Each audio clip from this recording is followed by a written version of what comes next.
All right, so this time around, it's kind of a historical typing on Malcolm X. Um, Kind of had my kid had to do this for a school project and started to look into it. I'm like, you know what? Let's do a typing on this. Why not? Um, so, you know what? Let's just get right into it before I really start saying much of anything. Let's see what we have to say here. Taught you to hate your own kind? Who taught you to hate the race that you belong to? So much so that you don't want to be around each other.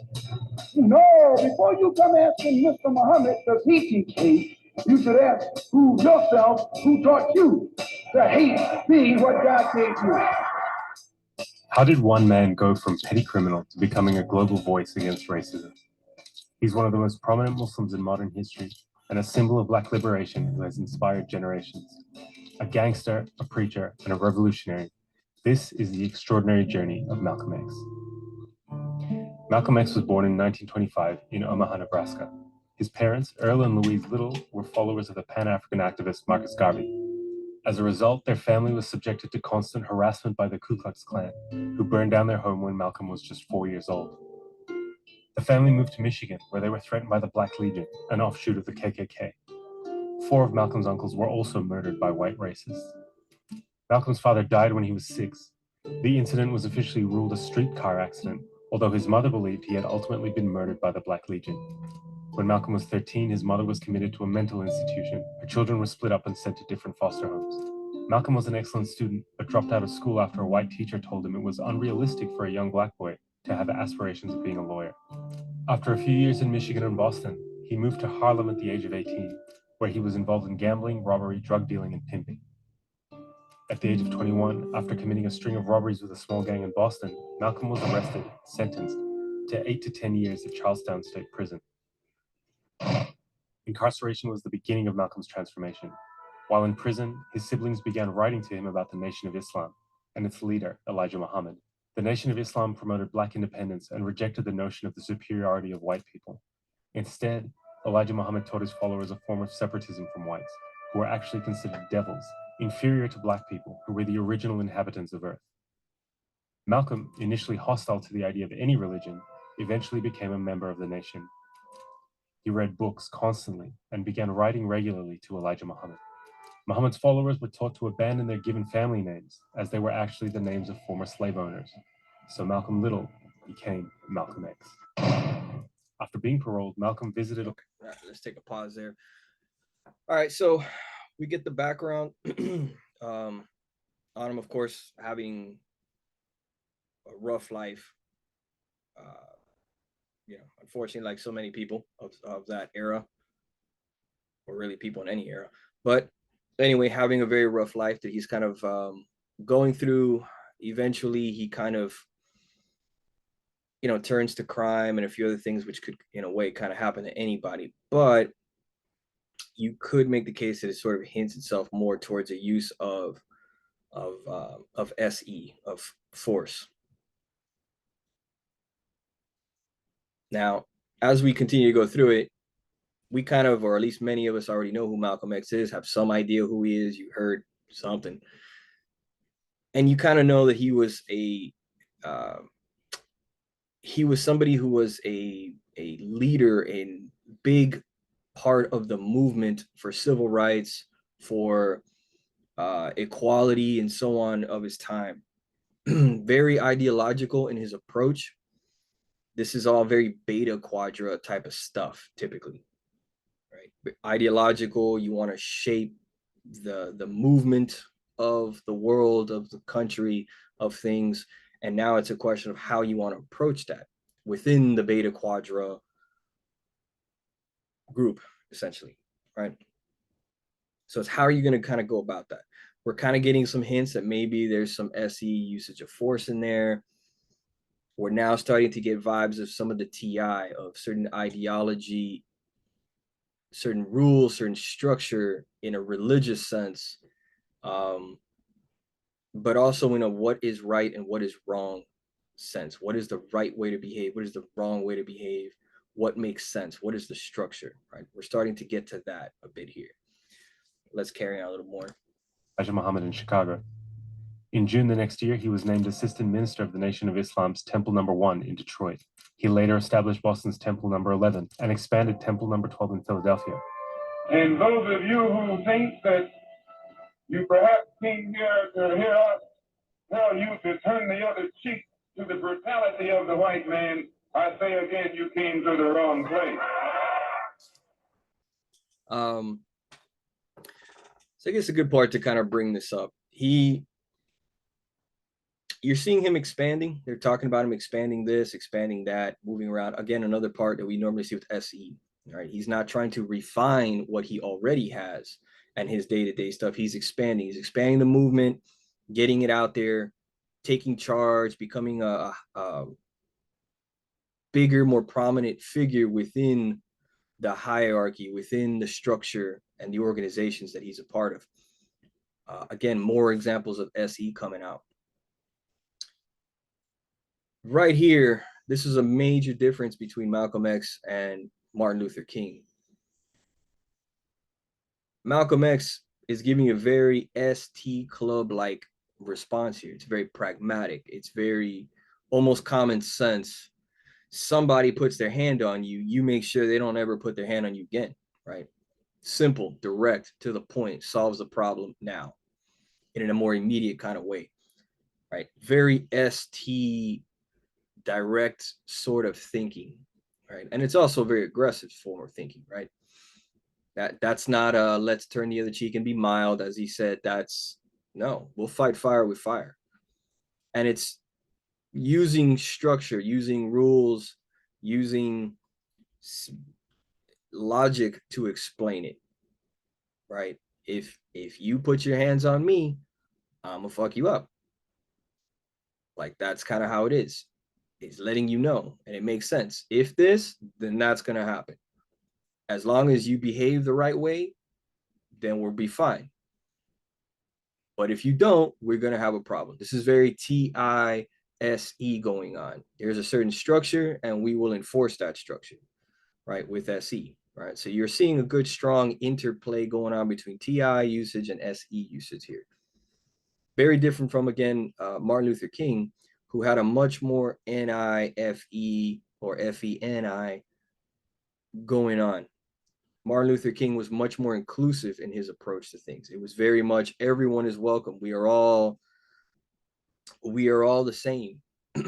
We are all welcome, equal. We all want the same things. We all need air to breathe, water to drink, food to eat. We all want our children to thrive. Anyone can come in. Anybody's very welcome. He was not advocating an aggressive tone of fighting fire with fire, right? So you're seeing two men who are essentially both ideological, both trying to transform the social landscape of society of the time, very beta-like motives, very beta-like desires, but they're going about it in very opposite-like ways. One very ST, another very NF. Finally, he was selected to lead Temple No. 7 in Harlem, where he was responsible for a huge surge in membership. We don't teach you to turn the other cheek. We don't teach you to turn the other cheek in the South, and we don't teach you to turn the other cheek in the North. We teach you to obey the law. Obey the law. We teach you to carry yourselves in a respectable way. But at the same time, we teach you that anyone who puts his hand on you, do your best to see that he doesn't put it on anybody else.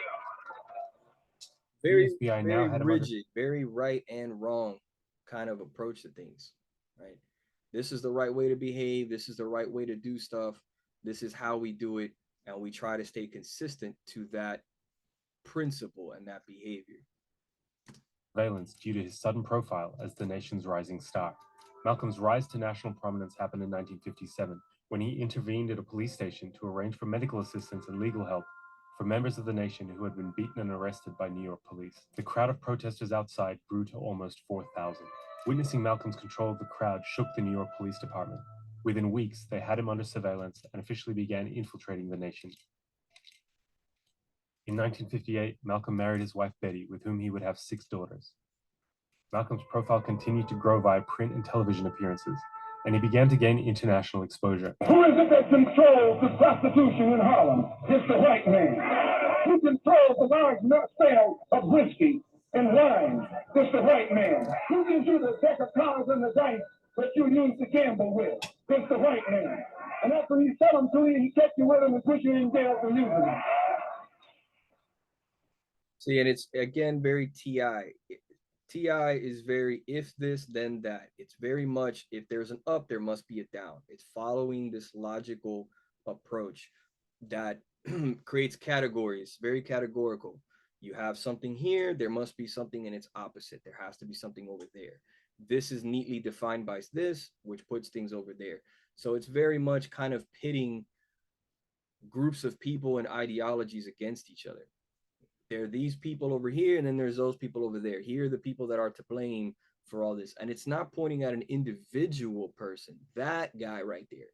It's more a whole group of people, all of them by default. It's very impersonal in that sense. It's just looking at groups. You're in my tribe, in my group, then we're cool. You're not in my tribe and in my group, then we're going to have a problem. You behave the right way, we're fine. You don't behave the right way, we're going to clash. We're going to have problems, right? It's very much this or that. Again, compared to a Martin Luther King like approach, which had a much more inclusive feel to it, a much more welcoming, everybody can come in kind of approach. We are all the same in the end. We're all God's children, right? Very different tone in the message. He was deeply critical of the growing civil rights movement and its leaders, like Dr. Martin Luther King, who preached integration. That's what you mean by nonviolence. Be defenseless. Be defenseless in the face of one of the most cruel beasts that has ever taken the people into captivity. That's this American white man. 100 years ago, they used to put on a white sheet and use a bloodhound against Negroes. Today, they've taken off the white sheet and put on police uniforms. They've traded in the bloodhounds for police dogs, and they're still doing the same thing. And just as Uncle Tom, back during slavery, used to keep the Negroes from resisting the bloodhound or resisting the Ku Klux Klan by teaching them to love their enemy. Luther King is just a 20th century or modern Uncle Tom or a religious Uncle Tom who is doing the same thing today. Malcolm's message was being heard louder than ever, but his relationship with the man who had transformed his life was about to fracture. So you're seeing him very much defining who's with me, who's not with me. You could say that a big part of his disagreement in that speech with Martin Luther King was that Martin Luther King was promoting a more the integration pacifist, like it seemed to lack SE. It seemed to lack a certain assertiveness, aggressiveness, stand your ground, fight back. It just kind of lacking the SE aspect. Malcolm X is kind of saying, no, the people don't treat you right. They don't follow proper civilized behavior and law. You go after them. You don't be defensive. You fight back, right? You're seeing this contrast of where SE should be and how important should that SE be. You're also seeing the rigidity of Malcolm X and that he's very categorical and sticking to these principles. He's not bending on that. He's very stubborn about that. And it actually leads to a lot of problems socially where he ends up fighting with a lot of people. He's fighting with members within his own organization, people who are like Martin Luther King Jr., who have a parallel message, a parallel thing going on. And he's kind of clashing a bit with that. He's not being very inclusive there. He's obviously alienating all kinds of white people. This is not a very welcoming sound for a lot of white people. So you're seeing him with his rigid lines, making it very hard for him to get along very well on the wider stage with people. And here we go about the fracture here. Tensions were growing within the nation over the amount of attention Malcolm was receiving compared to his mentor, Elijah Muhammad. An unprovoked raid on a Nation of Islam mosque by police in Los Angeles led to one member being paralyzed and another being killed. No charges were laid against the police. The white man believes you when you go to him with that old sweet talk, because you've been sweet talking him ever since he brought you here. Stop sweet talking. Tell him how you feel. Tell him what kind of hell you've been catching, and let him know that if he's not ready to clean his house up, if he's not ready to clean his house up, he shouldn't have a house. to catch on fire and burn down. Malcolm was reportedly stunned by Elijah Muhammad's refusal to allow any form of response or retaliation for the incident. The two also disagreed over Malcolm's desire to begin working with civil rights organizations, black politicians, and other religious organizations. Then, suddenly, here is a bulletin from CBS News. 3 shots were fired at President Kennedy's motorcade in downtown Dallas. President Kennedy has been seriously wounded. Malcolm's response to the Kennedy assassination led to him being officially silenced for 90 days. Malcolm X, you were involved in a controversy some months ago with your leader. Is that over? Well, I've been silent for the past 90 days because of some statements I made concerning the President of the United States, which were distorted. They were distorted. Yes. What did you say, Malcolm? Well, I said the same thing that everybody says, that his assassination was the result of the climate of hate. But only I said the chickens came home to roost, and which means the same thing. In March of 1964, Malcolm publicly announced his break from the Nation of Islam. He also expressed a desire to work with other civil rights leaders, saying that Elijah Muhammad had prevented him from doing so. Then came a bombshell. Well, in reality, I never even left the Muslim movement. They put me out. And they put me out because of what I knew. And what I knew was told to me by Mr. Muhammad's son, Wallace Muhammad himself. They put me out and they put him out. Who is the father of all of these various children whom you have enumerated? The first one to tell me who the father was Wallace Muhammad. He told me that the father was Elijah Muhammad himself.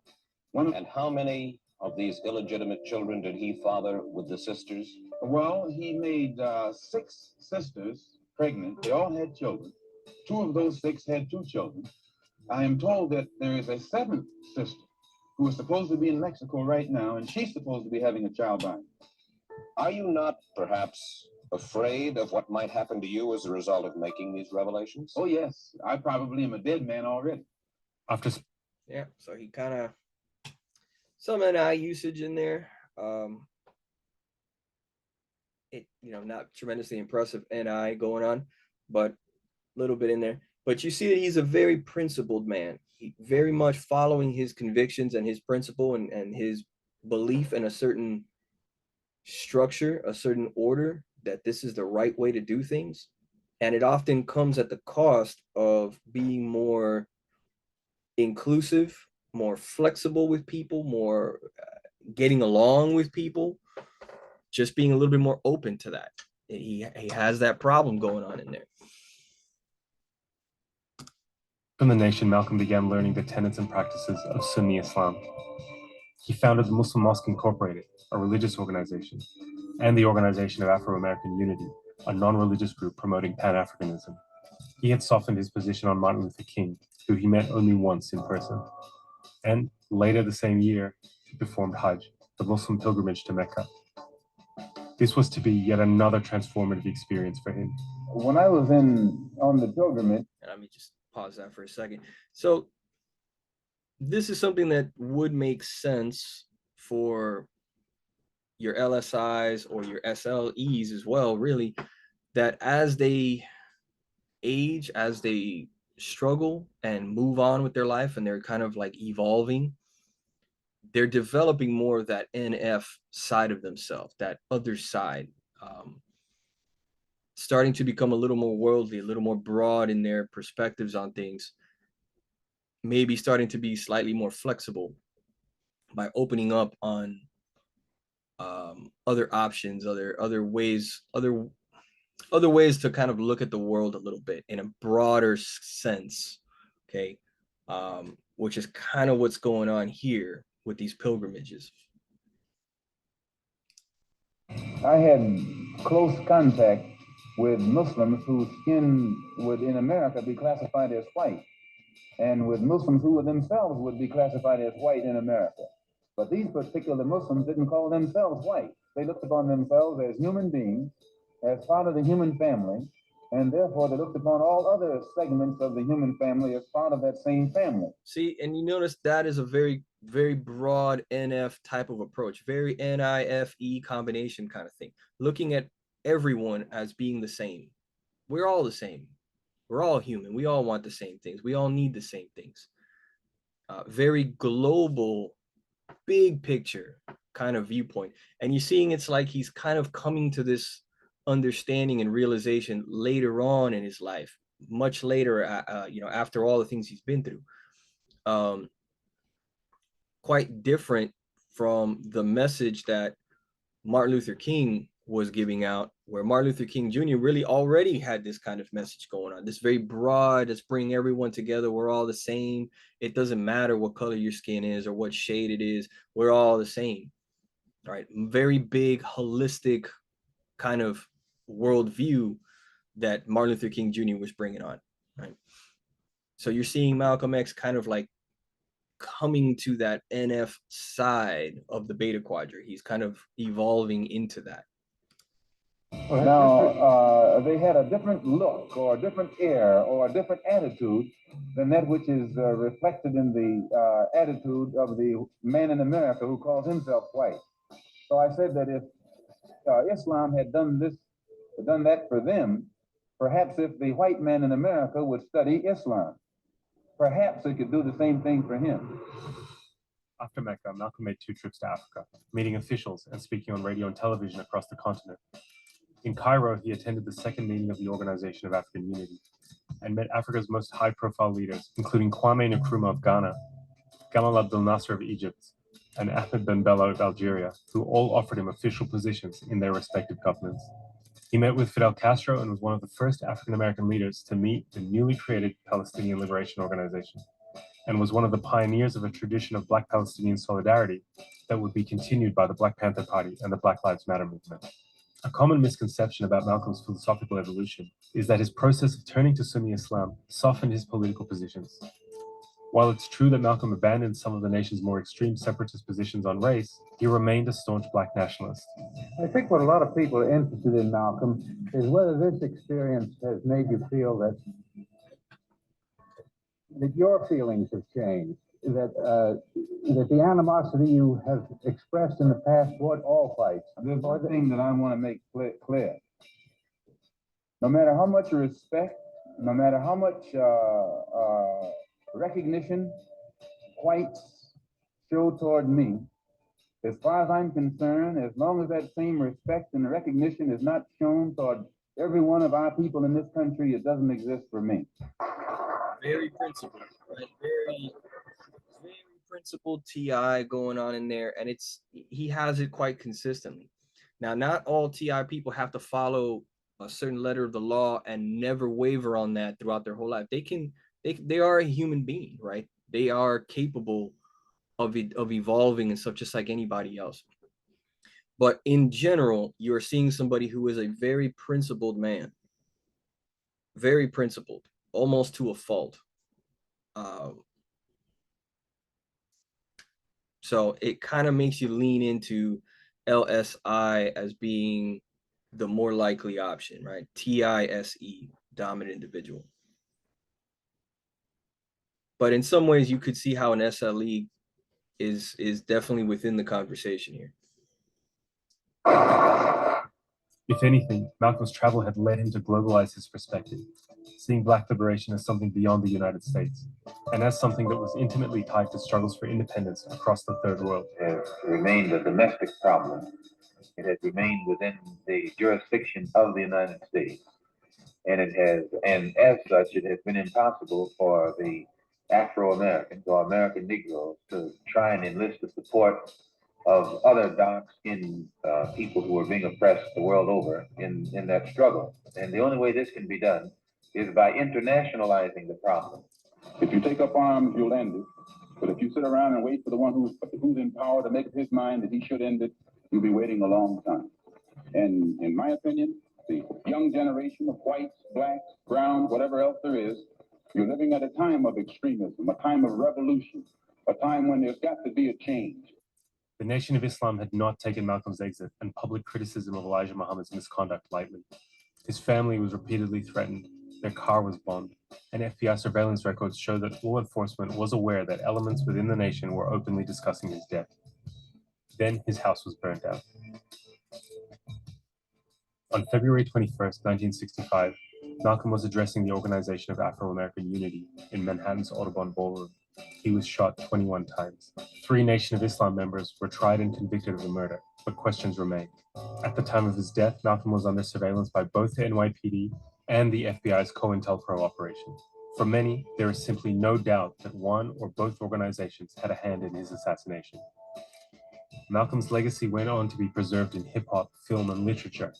Most importantly, his own autobiography, which continues to be celebrated and was named one of the 10 most influential nonfiction books of the 20th century. His politics continue to inspire generations of activism against racism and imperialism worldwide. People in power have misused it, and now there has to be a change, and a better world has to be built, and the only way it's going to be built is with extreme methods. And I, for one, will join in with anyone, don't care what color you are, as long as you want to change this miserable condition that exists on this earth. Thank you.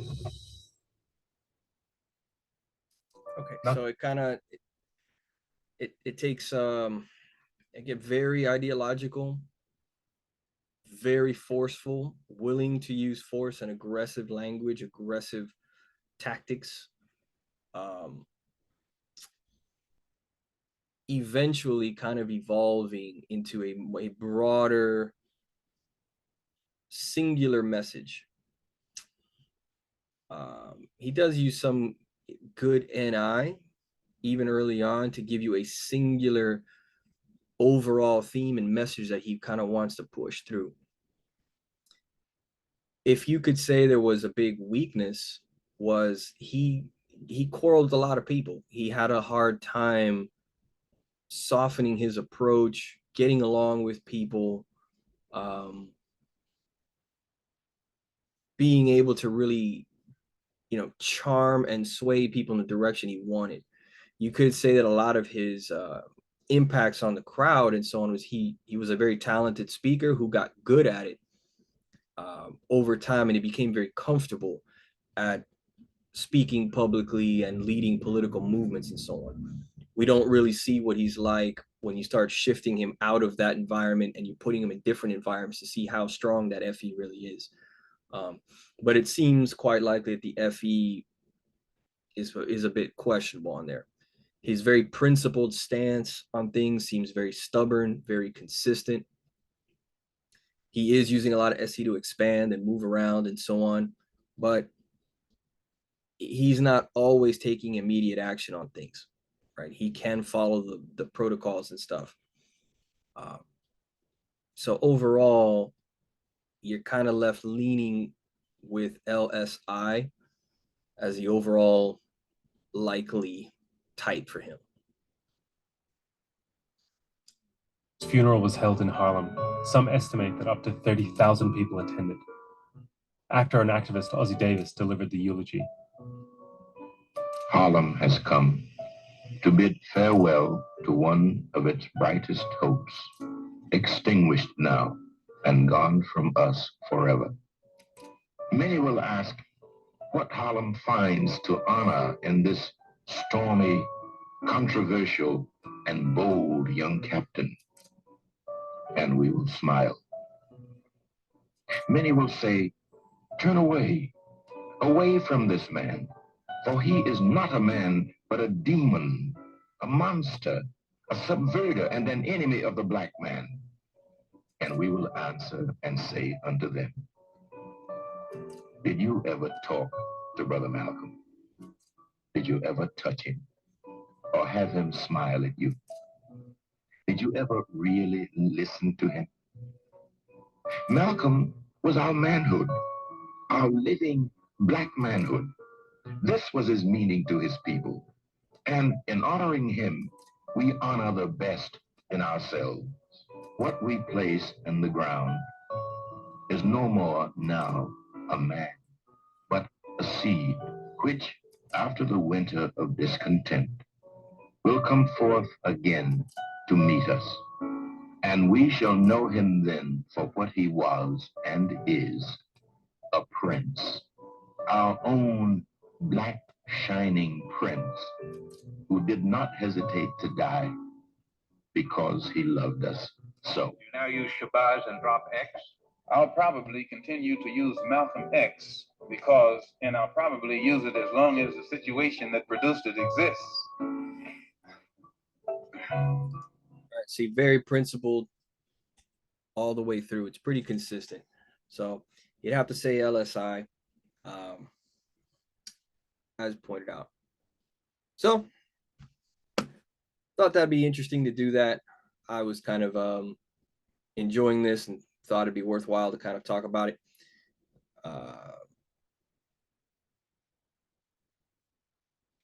Stuff on it. Anyway, so there you go. Feel free, leave your comments. What do you think? Do you agree with LSI? Do you think it could be SLE? Yeah. Like and subscribe, and on to the next one, guys.